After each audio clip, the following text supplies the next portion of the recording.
বাড়িতে কেউ না থাকার সুযোগে সিলেটে ৪ বছরের শিশু ফাহিমা আক্তারকে নির্যাতন করে হত্যা করেন তার চাচা।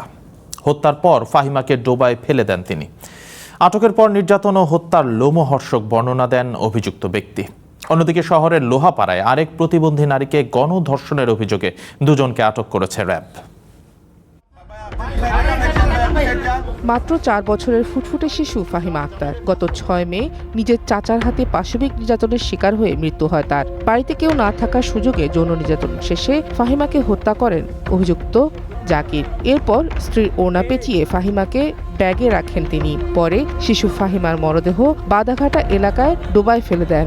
পুলিশের হাতে আটকের পর নিজেই ছোট্ট এই শিশুটিকে হত্যার কথা স্বীকার করেন। এখানে ফেলছি আমি। এখানে ফেলাইছিলি? এটা জানি গেছি। আমি বয় ভাইয়া মানে মেটারে আমি গোলাটে মারিয়া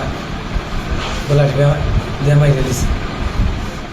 নিখোঁজের ২ দিন পর পার্শ্ববর্তী ডোবা থেকে ফাহিমার মরদেহ উদ্ধার করা হয়। পুলিশ জানায় হত্যার পর অভিযুক্ত নিজেই এলাকাবাসীর সাথে যুক্ত হয়ে বিভিন্ন মিছিল মিটিংয়ে অংশ নেয়। এ ঘটনায় আর কারো সম্পৃক্ততা আছে কিনা তা খতিয়ে দেখা হচ্ছে।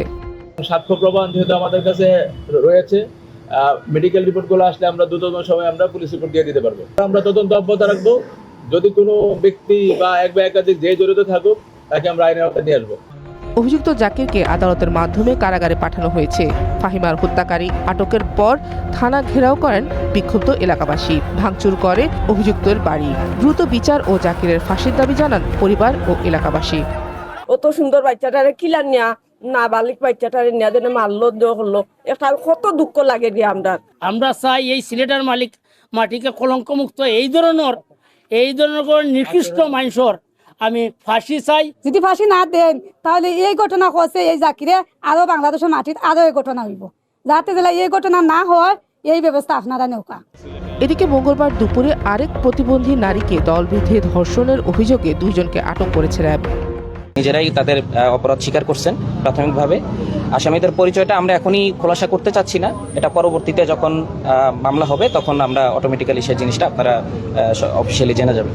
পরপর ২টি ধর্ষণের ঘটনায় পুরো সিলেটে চাঞ্চল্য সৃষ্টি হয়েছে। One national desk.